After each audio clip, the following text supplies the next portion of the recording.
Good night and joy be with you all.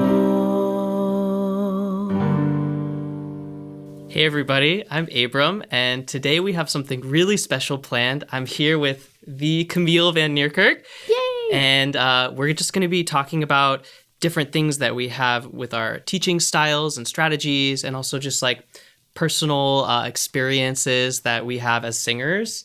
And so this is all going to be really exciting. Yeah. And I feel like it's like literally been forever since I've like done something with you in person. So. I know. I was telling my husband before I left, I was like, I think the last time I saw Abram was before the pandemic. Yeah, like literally. So yeah, very happy to be here with you. And also happy to be covering like song work, choosing a good key, because I think that's one of the like my soapboxes that I get on probably like every live lesson that someone watches. I'm being like, change the key, change. You don't have to stay in the original key. For sure. You can make it so much easier, and yeah, it costs you nothing to change the key. Yes, exactly. I think sometimes we get a little scared because we hear it one way and it takes a little bit of some, know-how to be able to change a key. And but there's lots of resources out there, and you always, obviously can get help from a teacher. Yeah.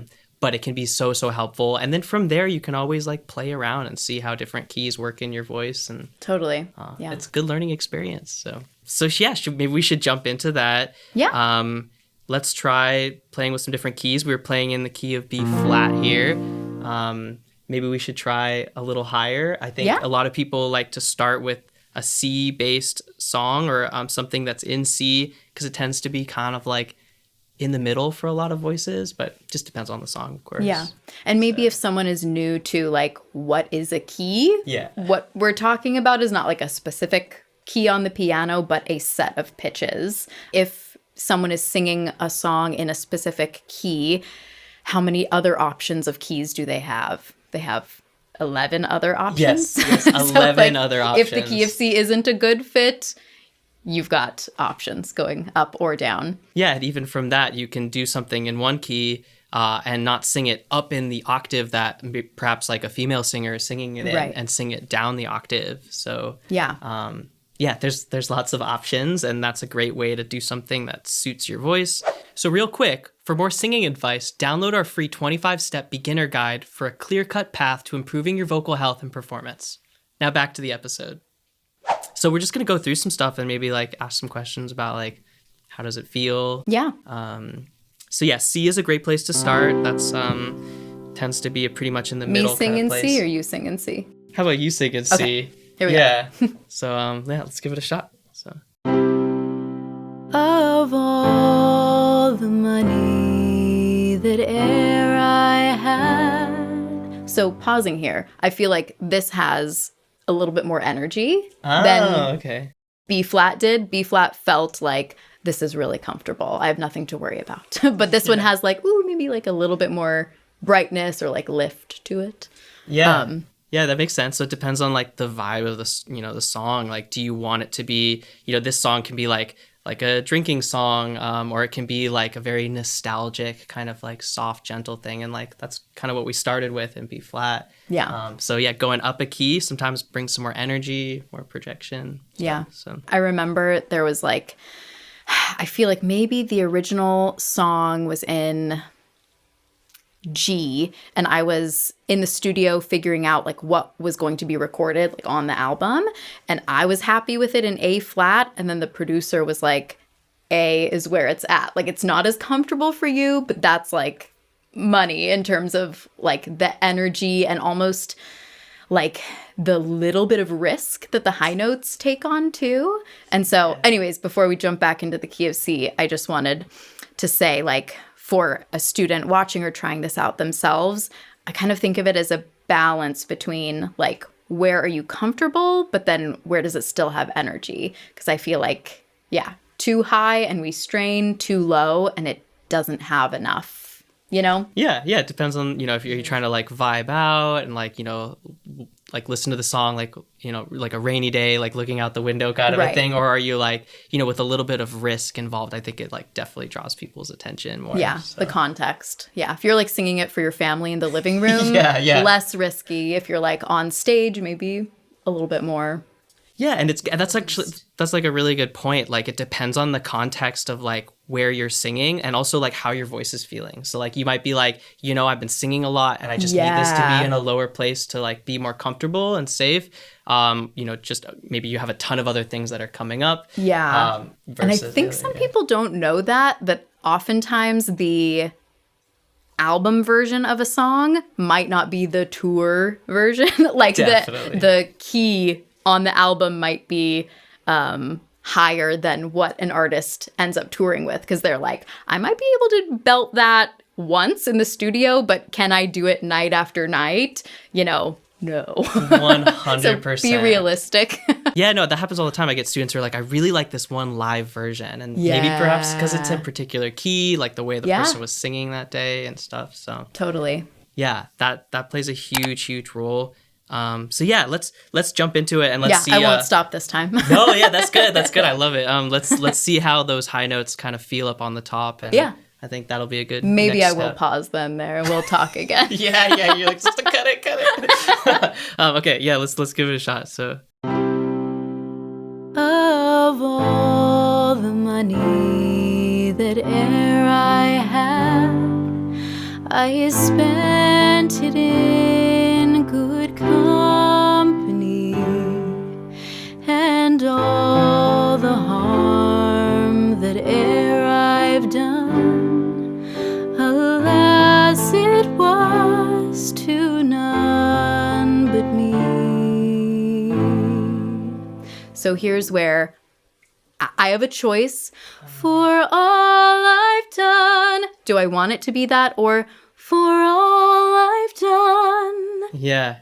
And that's like, for me as an alto, that's going to be G and A, right? Totally. That's like, I have to make that choice. I can't just coast. And I think that's another really important thing to point out for singers is like, if you don't know what that registration is going to be ahead of time, that's often when we crack, right? Because if I'm just like going for that note, for all I've done, that will happen, I'm sure, to a lot of beginners because they haven't decided I'm going to keep it chesty or no, I'm going to, flip or mix a little bit more.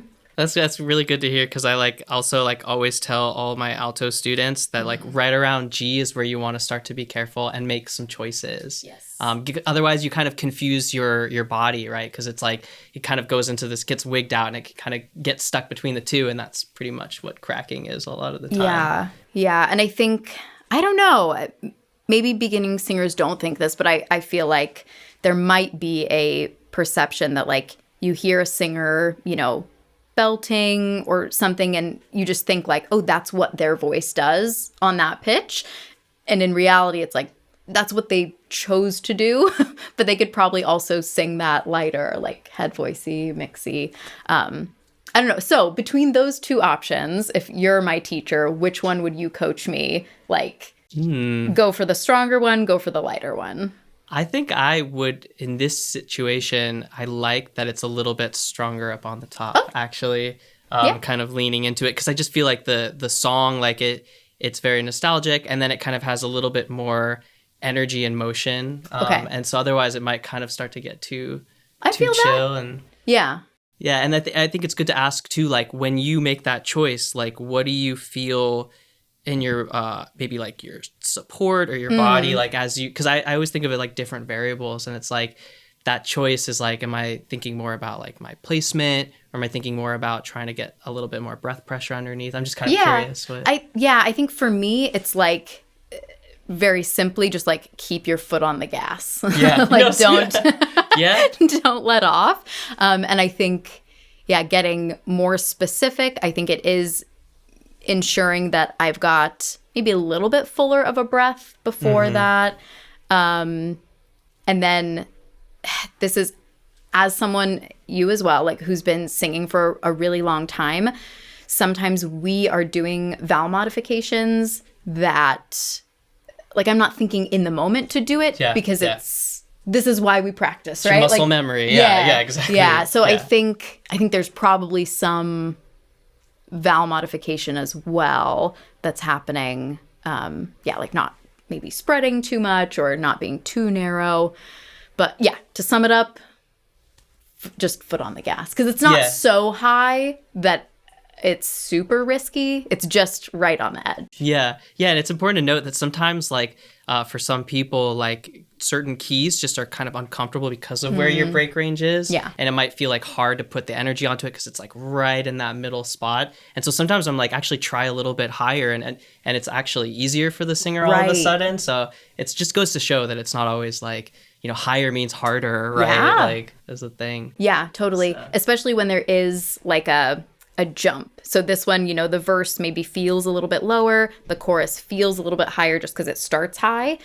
That, in some ways, can be easier because you're like, oh, I'm just going to start in mix mode, you know, instead of having to navigate, like, a step in one direction. Yeah, and I love what you said, too, about just being really careful about your breath, because I always feel like problems with the high note, especially for myself, it's really, you check the note before, and then eventually just check your breath, because it's like you just didn't give yourself that time to set up, and perhaps because you didn't know the choice you were going to make. Like, it's like, oops, I actually didn't take the breath that I needed to go full out, but then I chose to go full out, and then I was like, stuck, Yeah, and what do you do in that circumstance? I think that's a sort of a tough thing to practice because it happens often, like, on stage, Yes, definitely. But having the out. So let's say, okay, can we go back to where's the G?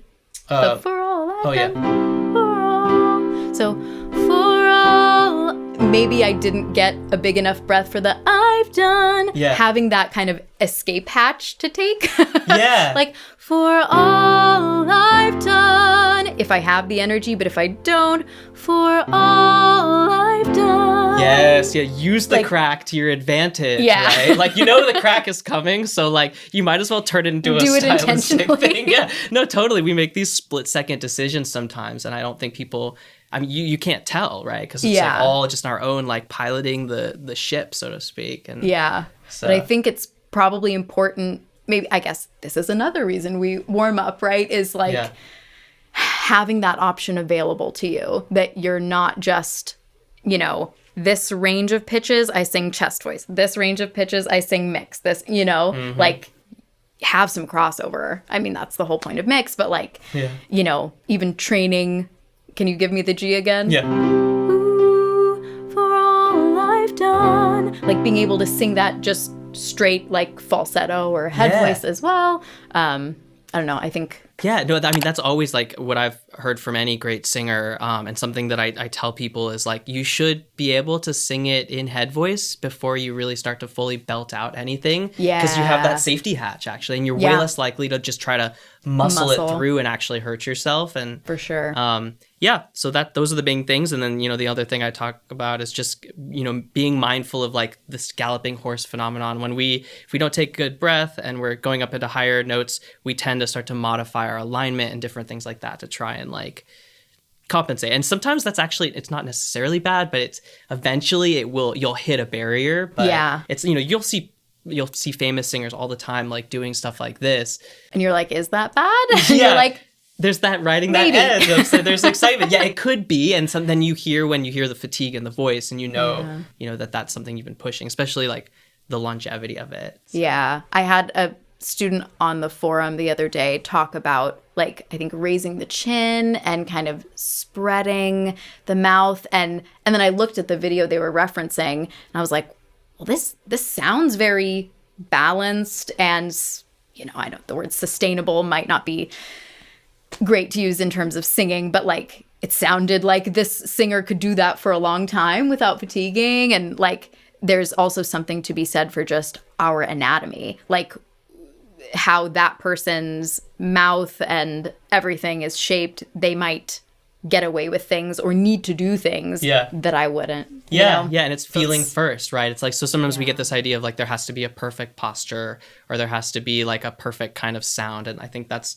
kind of what we're getting to, is it's like you got to explore, experiment, use keys to sort of find all these different sort of nooks and crannies in your voice. And should we try it again and just go through that all the way? Sure. And maybe try it with the full thing and then kind of pull it back for the last bit. So,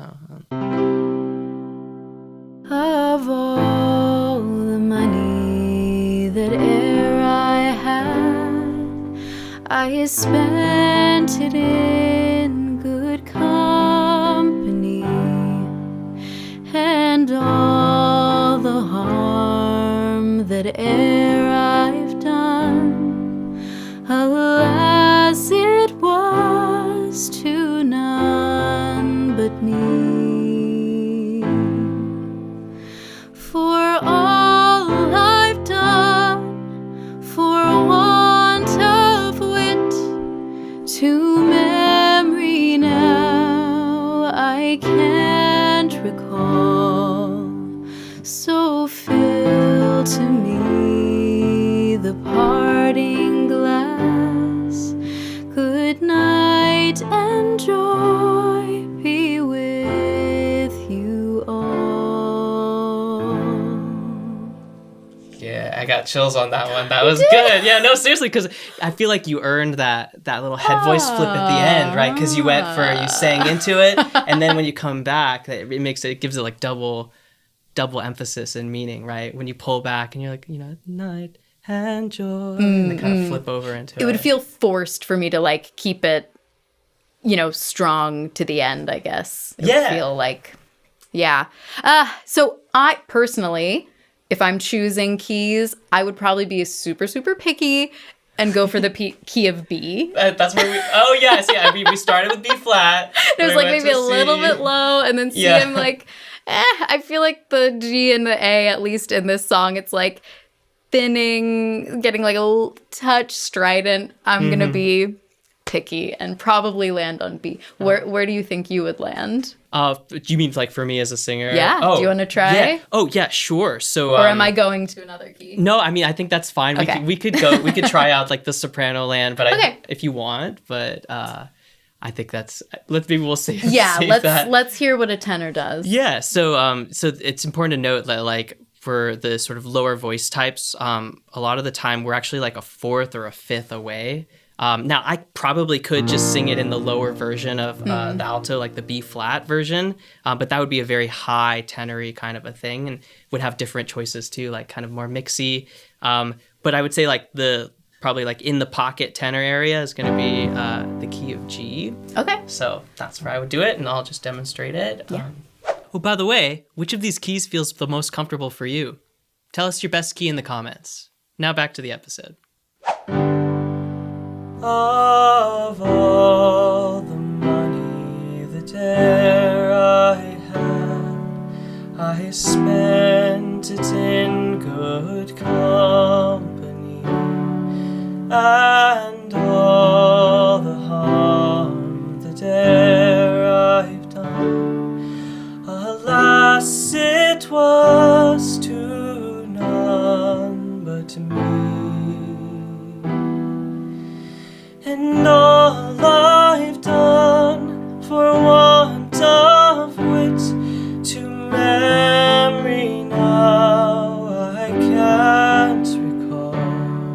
So fill to me the parting glass. Good night and joy be with you all. So pretty. Thank you. So yeah, what do you think? So that was key of G. That's the key of G. Da, da, da. So that's D and E. Yeah, exactly. Yeah. So that's, you mentioned the whole like a fourth away. Mm-hmm.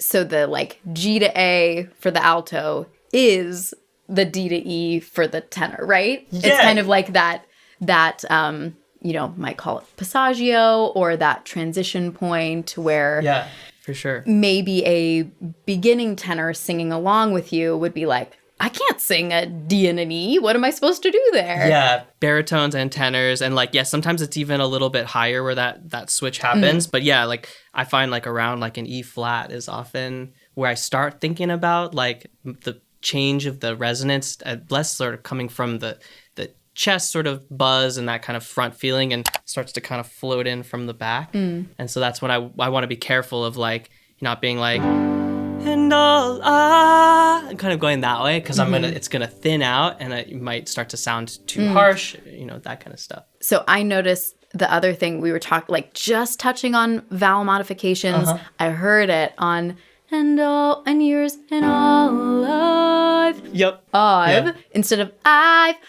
But I think it's so subtle that a beginning singer doesn't know what's happening. So can you demonstrate? You kind of did, but like, can you demonstrate an unmodified all I've done? Yeah. And all I've done. Kind of maybe that way. Like, and all I've done. It's like getting a little bit throaty. Yeah, you can kind of hear that time. Yeah. Yeah. And so what are you doing? I'm going, instead of thinking out like that, I'm like, and all I've, so, like I feel this sort of like, borrowing in from the height of the vowel. So I'm very careful, especially I think for tenors around this area, very careful not to start coming out like this and getting stuck this way. And a lot of students, I'll see that they're already just like this by default, right? Then you can't make that choice, right? So this feeling of all of a sudden I'm like, and all I've done, so that feeling of sort of having the height and changing the way that I'm thinking about the note. It's not high anymore. It's floating in from the top, right? As you're talking, I'm like, floating into better posture. Well, and honestly, sometimes like I think it's helpful. Like when I'm working on these kinds of notes, we get kind of stuck. Like, oh, I need to have this perfect posture, and that kind of affects our performance and all these other things, and can make us kind of tight. Yeah, and it actually can backfire. So I like tell people sometimes just to like give yourself the ability to move around it. Yes. Don't do this so much. Like that's gonna be too much. Don't tuck so much, right? These are all like too extreme. Yeah. But like it's really great to actually just remind yourself. Just release the neck. You can move from side to side. And so like I'll trick myself. I'll be like, and all I've done. And all of a sudden it's so much easier. I'm not like worried about it so much. And if you weren't doing this side to side motion, just naturally your brain is going, and all I've done. Like you're just gonna think up because the pitch is up. Yeah. So the nice thing about that vowel mod is you're set up for it, and there it is. Exactly. Like, so that's almost a copy paste. And all I've done. Exactly. Just keep the ah. Are there any moments in the song that you're modifying a vowel that it's not copy paste? That it's like... That's a good question. Well, I would say that like probably the most challenging moment in the song is the if vowel when you're first hitting that first high note. Where is that? In the verse? So if I was like let's see, and all the harm that e'er I've done, alas it was, right? Because that if vowel is really tricky. That's where I would think like you could go, alas it was, and kind of go a little bit forward, or alas it was, and kind of I sometimes try to put in a little bit of that like and then I can kind of try to position my tongue. Yeah, so I can see that happening, and I don't know if like people viewing will see, but it's like the jaw is the same. It's just the tongue. And that maybe is something that people could practice even, of like starting with and then feeling how, I can change the vowel just by my tongue moving, but I still have all that space and relaxation. Yeah, and that was kind of like one of the last vowels that I really like was thinking about consciously. And I remember my teacher back in the day was like, you just don't really like have a sense of resonance on your I vowel. And it's like, I think that's the difficulty is sometimes we want the if vowel to be too close to E, and then that's too tight and it feels like tense, right? And it feels like it might even crack, right? If I was like, alas, it was, and it's like too much like that, and that's kind of that too high of a tongue, maybe too much spreading, right? Versus like, alas, it was that and I can kind of play around with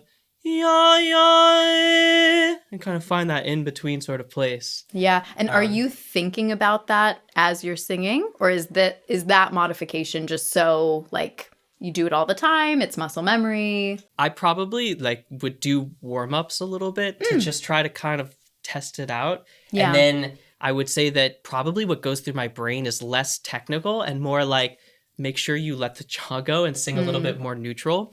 So you've got this actually, like it's really set up and I'm always, we're always thinking about like, what are the vowels that come before? What are the consonants? What things can help me get to the right place? And so if I'm like, Allah, I've already got a little bit of that. Alas, it was. And then I can kind of get that feeling. Like, alas, it was to none but me. And then you don't have to think about it so much. I'm wondering what role the s plays. That's so technical. I love it. Alas, I mean, it's an SOVT kind of a feeling, right? But it's a closure too. That it's like, would it be easier to just go, Allah?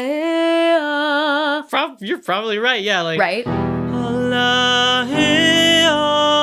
Oh my gosh, so much easier, right? So then, for a student, we could do that and then be like, don't focus on the S. Like, don't even close. Obviously, you have to, but as it was is maybe where you start. Yeah. And then, obviously, that sounds kind of dumb and like I just had dental surgery. But, totally. But, it's like a hint of the consonant and then a little bit more. But maybe for some singers, that S is helpful. Alas, it was. Like maybe it gives them, something to kind of hang their hat on. And then even for another singer, we're kind of talking about onset. Alas, it was. Yeah. They might even like that kind of glottal onset. Yeah, exactly. So I think it's just about like making sure that you know how your voice functions and trying out these different options and seeing like what's most comfortable. And then, sometimes you can kind of play around with it. And I think now I'm starting to register that question you asked about other places where the vowels are variable. I would think one thing that I noticed in this song is there's a lot of E vowels that kind of are at the ends of the phrases. Okay. And I think that's a place where like, and it probably would start to affect the style and even a little bit, right? Like, do you allow it to be like a more neutral and use the E with your tongue in the back? Or are you actually kind of leaning into like the E vowel a little bit more? Can you sing it? Yeah. So if I was at the beginning, like, of all the money, I could be like, money the dare I had. I mean, they're just different styles. I could be like, of all the money the dare I had, I spent it in good company. And some people might be like, bunny, and like that's actually works with their tone. I don't.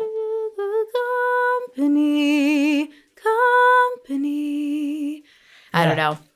Different factors. And for me, like as a tenor, I think it's important to note that when we get down there, sometimes it can get a little too bright and it actually can sound like out of sync with the rest of our vowels. And so I always think of these as just being like a shadow vowel. Okay. Just being like, define shadow vowel. Like, I know, right? These things we say sometimes as teachers. Vowel. Like, I'm thinking about it less like I'm trying to form and shape the vowel and more that it's just happening as I'm letting go of the other, like company. And it's just kind of like... you're not chewing the vowel I'm not chewing the vowel. Yeah, it just kind of... I don't emphasize it, too, because it's at the end of the phrase. So, I can be like... I spent it in good company. Like, just kind of let it fade away. Not try to like sing it so much. That's interesting. I don't know what would be the alto key, but can I hear like in maybe B flat again? And in good company. I feel like if I let go, if I do the like shadow vowel, it just falls apart. Like I need to stay connected. Company. I need that brightness for it to even come through, because that's, it's an F. It's, I need the core. I need the brightness. Totally. And this reminds me too, like, let me show singing this down one step. So let's say you were in G, and now you're in... Now I'm in F. Yes, exactly. And so this is going to have like a different sound all of a sudden. If I'm like, of all the money that e'er I had, I spent it in good company, and all the harm that e'er I've done, alas, it was to none but me. And then, and all I've done for want of wit to memory now I can't recall. So fill to me the parting glass. Good night and joy be with you all. What do you notice? Well, it's a bit darker. It's a little bit richer. If you were my student, I would say that's probably the lowest that I would go. Yeah, like we could try it in E, but most likely we're going to start to lose out on energy if we go much lower. Exactly. Totally. Yeah, how did it feel? Yeah, that's what I would say is I was kind of thinking a little more of that baritone world a little bit, where like I probably would even like feel comfortable like putting my hand on my chest a few times that I'm singing it, just to feel that the resonance is like, I'm feeling more sympathetic vibration here, and I'm like, I'm starting to get like a different angle. I can actually sing more from my chest to kind of land in that sort of place. And again, that's perceptive terms, right? Like it's just like that's the sensation that I'm getting, right? Yeah. Compared to having more of that sort of light, floaty kind of tenor sound. Yeah. So it's the vowels. I'm going to go towards actually like brighter in a lot of ways rather than tall and kind of. But that strangely will actually translate as sounding more rich, right? Yeah. Which is, it's just interesting how these choices kind of happen. Yeah. So you like G is kind of where you would land. Yeah. But that means that like F sharp, perfectly fine. Yeah. F, great. Probably A flat, good. When I would say, even again, like even as like so as a tenor, like I could probably also settle in this B flat place, and I could be like of all the money that e'er I spent, right? And all I've done for want of wit. I can do all these different things. Like, this is giving like, this is giving Hadestown vibes. Yeah. I want to hear you sing Hadestown music now. But you hear like that's actually, it's really interesting. Tenors and altos, there's a lot of similarity. It's kind of like we're looking at it from two different directions. But here, and like switching over here, like I could be like, and all I've done versus and all I've done. Right, I can switch into that kind of a thing. So it just shows you again, like explore, feel out what's comfortable, get a sense of what you want stylistically, and that's a good segue into our part 2 once we get to it. So yeah, I'm excited. Trills. Yeah. Anything else before we go, or? Well, I think one thing we chatted about with this song is, especially for, female singers, if you're going for a little bit more of a like choral / classical vibe, you might end up choosing a higher key. For sure. I don't even know. Probably like E flat or something. Of all the money, da da da da. And then you've kind of eliminated the, am I going to push chest or not? Because you're already like mixy. Yeah, you're just in head voice. That's more soprano land. So I think we've covered pretty much all the things. I think just before we go, I want to say like if you're a baritone out there and you're feeling like, what about me? Or like a low bass, right? This key of C, like I can't really demonstrate it, but you just take it down the octave. So like, of all the money, go down that way. That's going to be more of that sort of bass baritone kind of a place. So just, you can always trade octaves like what we mentioned. Yeah, that pitch, if they're using a chromatic tuner, so I was starting on E4, they would be starting on E3. E3. Yeah, you got it too. Yeah, there you go. Yeah. I don't have the C. Yeah, same. So again, tenors, altos, you know. And what's the range of this song? Do do do do do do. So it goes to 5. Do do. So an octave and a second. Yes, exactly. Or a major ninth. By the way, we want to hear from you. What vocal challenges are you facing right now? Drop us a comment so we can cover it in a future video. Now let's get back to the episode.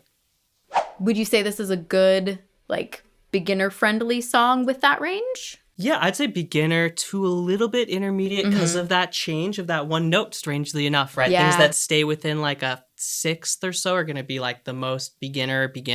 Yeah. Octave and then above, I think that starts to where you start to have some of these technical things that we're talking about come up in your voice. So yeah, so a nice like meetable challenge maybe for a beginner who's working. Yeah, I mean, it's one of my favorite songs. It's so beautiful. It is.